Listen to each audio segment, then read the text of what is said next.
À l'exposition, nous avons un griot qui étale devant nous la gravité de la situation que traverse ce village. Le roi est mourant. Il se meurt. Il est mort. Le conseil des sages doit se réunir pour élire un nouveau roi. Ce dernier, pour être accepté en tant que roi, a besoin non seulement d'être courageux, intrépide, vaillant guerrier, travailleur dévoué, respectueux des traditions et coutumes, mais aussi d'un cœur assez solide pour sacrifier 3 jeunes gens qui seront enterrés avec le roi défunt. D'après la sagesse des anciens de ce village, honorer un roi dans sa mort, c'est de lui fournir 3 serviteurs qui le serviront dans l'au-delà. Ils lui affûteront ses armes de guerre, lui porteront ses bagages pour la traversée du grand fleuve. Un seul nom a été proposé pour s'asseoir sur le trône, Sédouéphia. Il est accepté, plébiscité à unanimité par le conseil. Sédouéphia, certes, a toutes les qualités requises pour régner à la place de son frère. Mais a-t-il assez du cœur au point de sacrifier des jeunes innocents? Peut-être que oui. Acceptera-t-il de sacrifier ses propres enfants afin de devenir fièrement le nouveau roi? Le trône a besoin du sang. Jusqu'où le courage de Sédouéphia peut-il aller? La suite, c'est après le générique.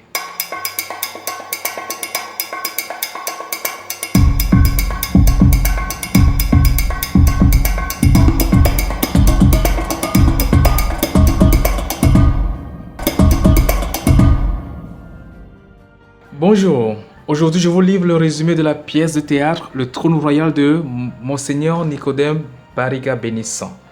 Vous pouvez avoir d'autres résumés sur cette chaîne. Il suffit de faire 2 choses. Vous vous abonnez, vous cliquez sur la cloche de notification pour être informé à la publication de chaque nouvelle vidéo. On continue. L'exposition, c'était l'acte 1. Dès l'acte 2, nous entrons dans le nœud de l'action. 3 jeunes enfants sont enlevés discrètement par les gardes du palais chargés de ramener ceux qui doivent accompagner le roi dans sa tombe. Ironie du sort, ces enfants kidnappés parmi une bande qui se rendait à la fontaine sont les progénitures de Sédouéphia. C'est le griot qui ouvre à nouveau cet acte. Il se pose une série de questions qui révèlent le drame violent qui se joue à l'intérieur de Sédouéphia. Parfois, l'on ne sait plus où s'arrête la vertu et où commence la lâcheté. Sédouéphia est informé, il est anxieux, il accepte le trône. Cependant, il veut à la fois honorer les ancêtres et ne veut pas perdre ses enfants. Il réfléchit seul dans son coin. Suite aux insistances de son épouse, il va lui livrer ce qui le tracasse. Pour Adolé, le choix est fait. Il faut abolir cette tradition. De toutes les façons, plutôt renoncer au trône que d'y accéder en assassin et meurtrier.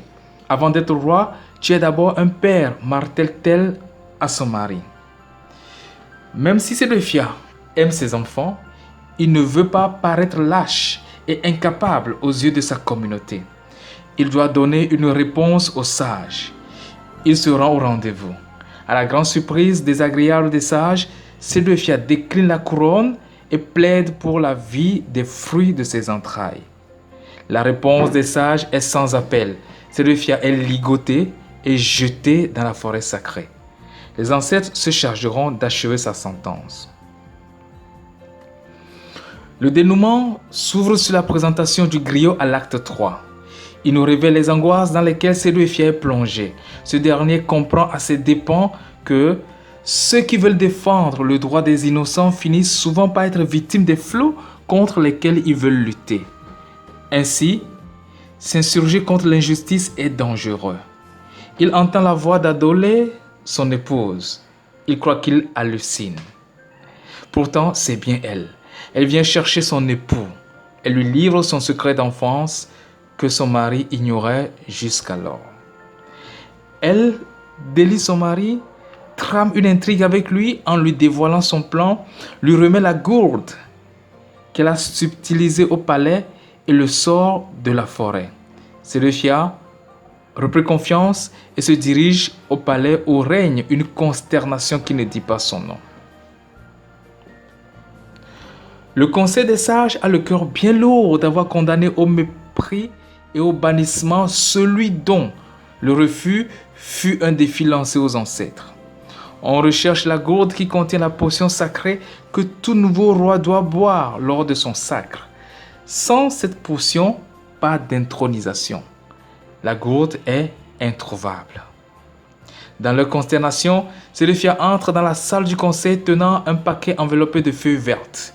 Il rassure tout d'abord les sages qu'ils sont en face du réel Séleucia et non d'un fantôme. Ensuite, il leur fait le rapport de son entretien avec les ancêtres par le biais de l'esprit de son défunt frère, qui lui a remis un paquet pour le chef des sages.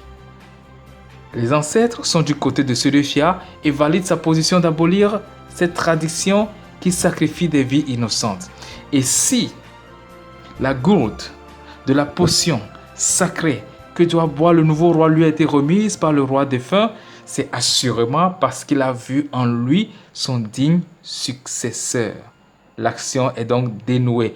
Séleucia sera couronné et il n'y aura plus de sacrifice humain dans ce village. Derrière tout grand homme se cache une grande dame. Eh bien, voilà pour le résumé. Je me réserve de tout commentaire pour cette fois et vous laisse avec la question suivante. Qui a rendu possible l'intronisation de Séleucia? Le conseil des sages, sa femme adolée ou encore les ancêtres? Mettez votre réponse dans les commentaires et à bientôt pour la découverte d'un autre ouvrage. Merci.